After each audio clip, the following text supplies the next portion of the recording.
올해는 우리 교회 설립 감사로 60주년을 맞았습니다. 하나님 앞에 온 성도가 함께 말씀을 통독하는 시간을 가졌습니다. 어제까지 한번 성경 통독을 마치게 됐습니다. 우리 성도님께서 열심히 말씀을 함께 읽고 그 말씀에 받은 바 은혜를 나눌 때마다 가슴이 벅차고 참 감사했습니다. 우리 성도님께서 말씀을 읽어가면서 계속해서 이제 끝났어가 아니고 1년 동안 우리가 말씀을 읽어가면서 은혜를 받고 또 하나님의 말씀의 능력을 체험하고 또 힘을 얻었으니까 계속해서 말씀을 읽는 일에 힘쓰는 우리 모두가 되어야 되겠습니다. 그런데 우리가 성경을 읽을 때 그리스도를 만난 사람들, 개인들의 생애를 보면 놀라운 변화를 겪었다라고 하는 것을 성경은 기록하고 있습니다. 또 실제로 우리 또한 말씀을 읽으면서 성경에 기록된 것과 같은 하나님의 놀라운 은혜를 경험하기도 했습니다. 절망에서 희망으로 바뀌어지고 죄인이 의인으로 변화되어지고 병자가 고침을 받고 맹인이 눈을 뜨고 실패가 성공으로 변화되는 놀라운 역사들을 경험하고 보게 되었습니다. 오늘 본문의 말씀도 그렇습니다. 맹인한 사람이 있습니다. 이 사람은 태어날 때부터 앞을 보지 못하는 사람이었습니다. 그 당시는 맹인으로 태어나면 참 불행하다 그렇게 생각을 하는 그런 시대였습니다. 그렇기 때문에 불행하다라고 사람들이 여기고 동정을 하고 또 힘들고 어려운 그런 상황에 있던 이 사람이 예수님을 만나게 됐습니다. 그때 예수님은 그를 만나고 그를 불쌍히 여기셔서 땅에 침을 뱉어서 흙을 이기고 그리고는 그의 눈에 바르십니다. 그리고 실로암 못에 가서 씻으라 그렇게 말씀하십니다. 참 힘든 말씀을 지금 주님이 하고 계신 거죠. 이 사람은 맹인입니다. 그런데 그는 주님의 말씀을 듣고 믿음으로 실로암 연못에 가서 씻었더니 눈이 밝아졌고 그 밝은 눈으로 주님께 돌아왔다 그렇게 말씀하고 있습니다. 이 맹인이 어둠에서 빛으로 적은 절망에서 희망으로 바뀐 것을 기록하고 있는 것이고, 맹인이라고 하는 고난과 절망의 현실을 해결하고 아름답고 복된 삶으로 나아간 은혜를 기록하고 있는 것이 본문의 말씀이죠. 유대인들은요, 여러 가지 병 가운데 특별히 이 앞을 보지 못하는 것에 대해서는 죄 때문이다라고 생각을 했습니다. 부모의 죄 때문이든지 아니면 본인의 죄 때문이든지 누구의 죄 때문이든지 간에 그 죄로 말미암아 앞을 보지 못하는 병이 있다 그렇게 그들은 생각했습니다. 그런데 주님이 말씀하십니다. 아니다. 그 사람도 부모의 죄도 아니고 하나님께서 그를 통해서 하시고자 하는 일을 나타내고자 합니다. 그렇게 말씀하고 있습니다. 사랑하는 성도 여러분, 어떤 고난 속에는 반드시 하나님의 뜻이 있다라고 하는 것입니다. 그 고난과 어려움과 환난 속에는 하나님의 섭리가 있고 하나님의 뜻이 있는 것이죠. 이것을 우리가 깨달아 알 필요가 있습니다. 그러면 본문에 살펴보면 특별히 4절에 말합니다. 밤이 오리니 그때는 아무도 일할 수 없다 그렇게 말씀하고 있습니다. 밤은 누구에게나 찾아옵니다. 하루해가 지나고 어둑어둑 어둠이 내리기 시작을 하면 황혼이 깔리고 밤이 옵니다. 마찬가지로 우리가 인생을 살아가면서 인생의 밤, 인생의 어두운 때를 순간순간 만나기도 하죠.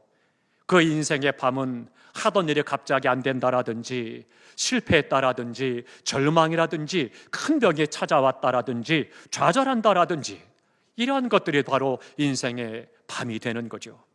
그런데 오늘 본문에서 말씀하고 있는 주님이 말씀하신 이 밤이라고 하는 것은 주님이 십자가에 죽으실 것, 이것을 말씀합니다. 주님이 십자가에 죽을 때 밤이 된다 그것을 말씀하고 그 밤이 되면 아무것도 할 수 없다 그렇게 말씀하고 있습니다. 그런데 주님뿐만 아니라 모든 인생은 다 죽음의 때가 있다라고 하는 거죠. 그렇기 때문에 아무도 그 때는 피할 수가 없는 것이죠. 그런데 그 죽음의 때는요, 문제가 뭐냐? 아무것도 할 수 없다는 겁니다. 선한 일도 행할 수 없는 것이고 악한 일도 도모할 수 없는 것이고 희로애락이라고 하는 감정도 표현할 수가 없는 것이죠. 그것이 인생의 밤이라고 하는 겁니다. 오늘 본문의 맹인은 마찬가지입니다. 그의 인생 자체가 어두운 절망의 밤이었습니다. 그러니까 날 때부터 부모의 근심이 됐을 것이고, 수많은 사람들이 조롱 있고 죄 때문이라고 욕을 먹고 침뱉음을 당하고 고통을 당하고 절망과 고통의 밤을 그가 지금까지 지내왔다라고 하는 겁니다. 그 자신의 어두움을 스스로 해결할 수가 없었던 것입니다. 인간 실존의 고통과 절망의 원인은 다른 데 있지 않습니다. 내 스스로가 뭔가 해결해 보려고 애를 쓰지만 안 되니까, 그러니까 낙심하게 되고 절망하게 되고 그것 때문에 고통을 당하게 되는 거죠. 그러니 세상 사람들은 그것이 감당이 안 될 때 어떻게 돼요? 생명을 버리는 안타까운 일까지 일어나게 되는 거고, 세상을 향해서 저주를 하고 악을 행하는 거죠. 절망의 사람에게 주님은 말씀하십니다. 실로암 못에 가서 씻으라 말씀하십니다. 실로암이란 못은 보냄을 받았다는 뜻을 갖고 있습니다. 근데 옥외 성 밖에서부터 저수지에서 그 물을 끌어들여서 그래서는 이 실로암이라고 하는 샘을 만들었던 겁니다. 근데 이 연못은요, 들어가서 물 가운데로 들어가려면 바위를 깎았습니다. 바위를 쭉 깎는데 계단을 깎았어요. 그래서 바위를 깎아서 계단을 만들었는데 이 계단 수가 몇 개냐면 33개입니다. 그러니까 33개 계단이면 우리나라로 말하면 한 2층, 3층 그 사이쯤 되는 그런 계단이고요. 또 계단이 좁습니다. 좁고 좀 가파릅니다.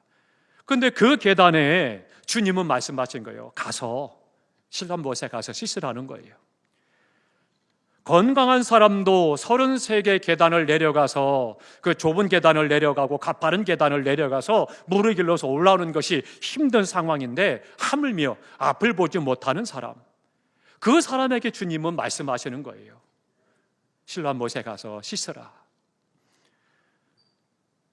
맹인은 이런 33개의 계단을 내려가 물에 눈을 씻고 그리고 돌아온다는 것 어려운 일이죠. 그런데 본문에 이 사람은 아무런 말이 없습니다. 정말 너무하십니다. 내 사정 이런 걸 알면서도 어떻게 그럴 수가 있습니까? 내가 어떻게 거기까지 가겠습니까? 내가 듣기로 거기 계단 있다고 하고 어렵다고 하는데 어떻게 나한테 그럴 수 있어요? 한마디 이의제기도 말하지도 않았습니다. 그는 말없이 순종을 하죠. 왜 그랬습니까? 그에게는 내려가서 눈을 씻어라 말씀하실 때 그것이 가능하다면 33개가 아니라 3,300개의 계단이라도 내려가서 씻어야 되는 거죠.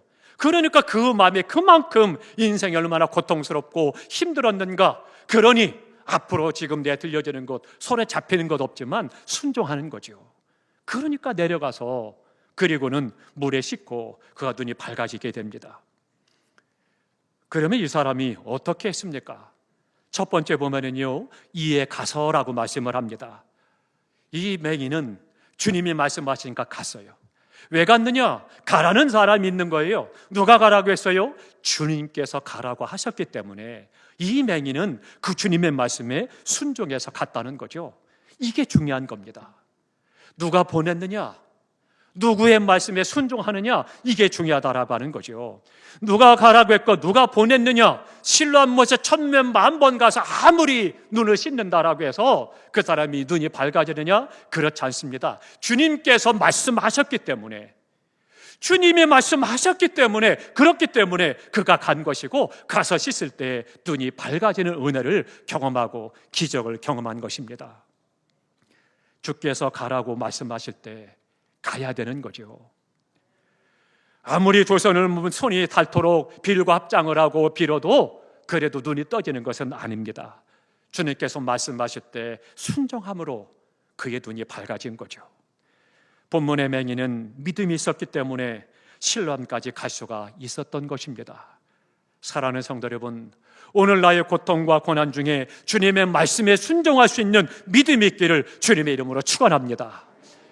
또 하나, 두 번째로는요, 이 사람은 갔을 뿐만 아니라 씻었다라고 말씀을 합니다. 실로암 연못의 물이, 그 물이 눈병을 씻는 그런 능력 있고 효험이 있느냐? 그렇지 않습니다. 그냥 실로암 물은 그냥 물이에요. 그 사람들이 길러다가 먹고 길러다가 빨래를 하고 하는 그런 물입니다. 안약이 아닌 거죠. 그러나 보내시는 분의 말씀에 순종하고 믿음으로 나아갔을 때, 그래도 눈을 씻었을 때 놀라운 기적이 나타나게 되었다라고 하는 거죠. 이것이 바로 믿음이라고 하는 겁니다. 그러면 믿음은 뭐겠습니까? 말씀대로 순종하는 것이 바로 믿음이다라고 하는 것입니다. 가기가 어려워도 순종했습니다. 이해가 안 가도 순종했습니다. 씻기가 어려운 곳까지 찾아가서 순종을 했던 것이죠. 믿고 순종했을 때 그의 문제가 해결이 된 거죠. 그러니까 믿음이 뭐냐? 나의 생각과 내 이성과 논리와 이해가 안 된다 할지라도 주님이 말씀하시면 그것이 능력이 되고, 우리가 순종할 때 하나님의 능력을 경험하고 기적을 체험하고 은혜의 삶을 누릴 수가 있는 것입니다. 그러면 한 가지 궁금한 것이 있습니다. 주님께서는요, 병자들을 치료하실 때 다양한 방법으로 치료하십니다. 그런데 오늘 본문에 나오는 이 맹인을 치료하신 방법은 특별히 좀 특이합니다. 눈에 힘을 뱉어서 흙을 이겨서 눈에 발라주셨으면, 그러면 눈이 활짝 뜨이면 얼마나 좋겠어요. 그런데 보이지 않는 그 사람에게 멀리까지 가서 그 못에 가서 씻으라고 말씀을 하십니다. 굳이 왜 씻어야 됐을까요? 그러지 않아도 주님은 능력을 얼마든지 눈을 뜨게 하셨어요. 명령만 하셔도 뜰 수가 있습니다. 그런데 굳이 가서 씻으라는 거예요. 왜 그랬을까요? 지난날에 그의 맹인으로서의 삶의 어둠과 불안과 두려움과 악과 죄에 대해서 다 씻어내라는 거예요. 그래서 주님은 그에게 지난날의 인생을 다 씻어내고 새로운 빛의 인생을 살아가도록 주님께서 그렇게 행하셨다라고 하는 것입니다. 지난날의 눈두덩이에 묻힌 진흙과 같이 지난날의 삶은 추하고 절망적이고 무의미한 그런 삶이었지만, 이제는 그 눈에 물로 눈을 씻어서 밝은 빛을 보고 밝은 인생, 복된 인생, 아름다운 인생, 은혜의 삶을 살아가도록 그를 붙잡아 주시고 그 기적을 행하시도록 그렇게 해서 말씀하신 것입니다.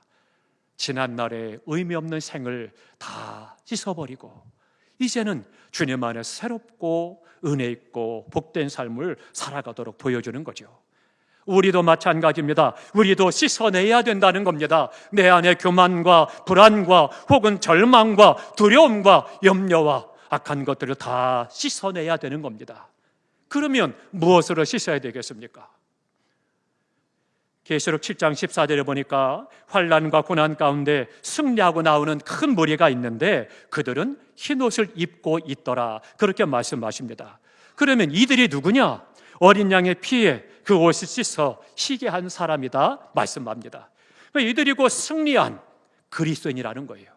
이 땅에서 살아가면서 믿음을 지키고 하나님의 말씀을 쫓아 의롭고 거룩한 성도로 살았고 세상을 복되게 하고 바꿔나가고 구원한 역사를 이루어가는 이 성도의 삶을 말씀해주고 있는 겁니다. 그러니까 지난날의 그런 악과 죄와 불안과 믿음 없는 것들에 대해서 예수의 피로 다 씻고 그리고 그 안에서 거룩함으로 주님 앞에 나온 것이죠. 이것이 예수의 피의 신비라고 하는 것입니다. 이 땅에 오시는 주님을 맞이하는 대림절이 오늘부터 시작이 됐습니다. 이 땅에 평화의 왕으로 오신 주님이 십자가에 못 박아 죽으시사 우리의 모든 죄를 다 사하는 역사를 이루시기 위해서 오늘 시작하여 주님 오심을 준비하고 있습니다.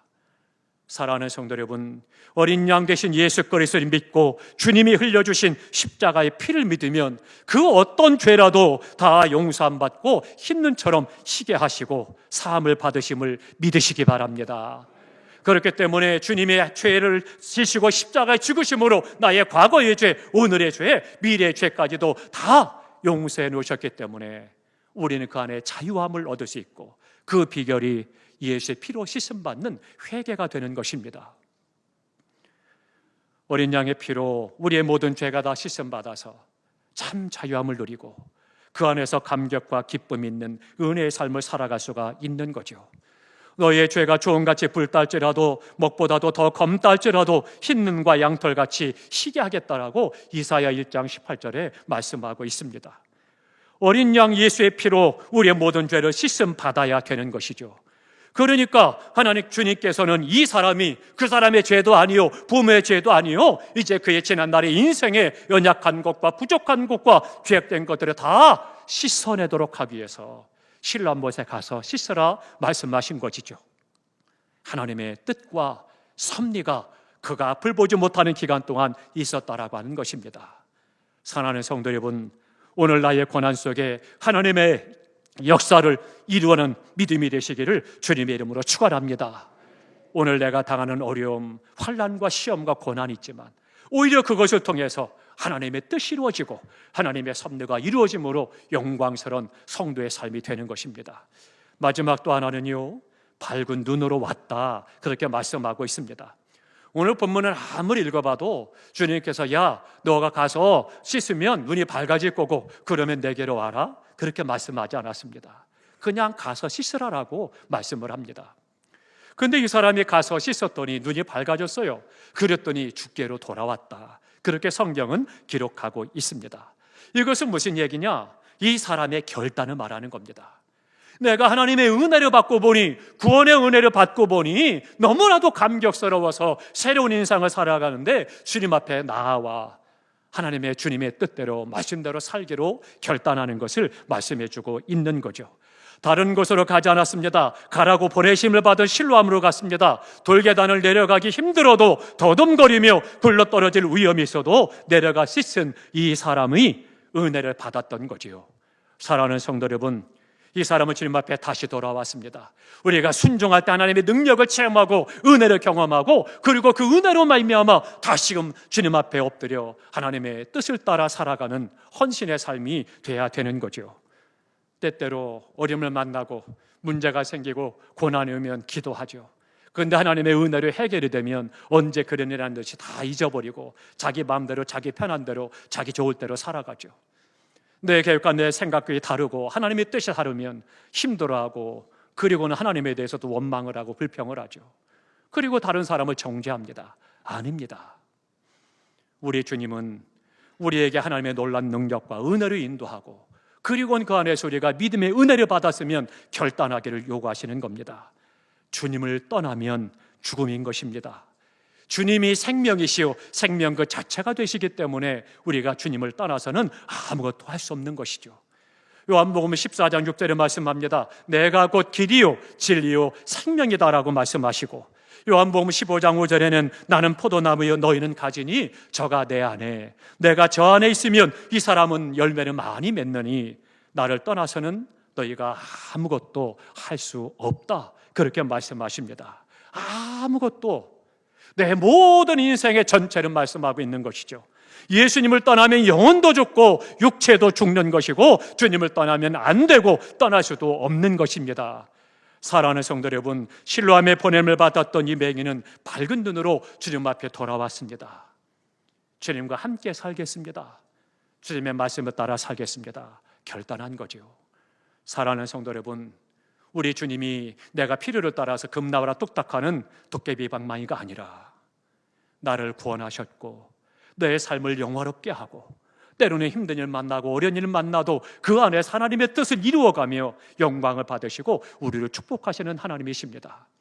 그 하나님 앞에 믿음을 고백하고 말씀을 따라 진리 가운데 하나님의 영광을 드러내며 많은 사람을 복으로 인도하고 이 땅에서 존귀한 성도의 삶을 살아가시기를 주님의 이름으로 축원합니다.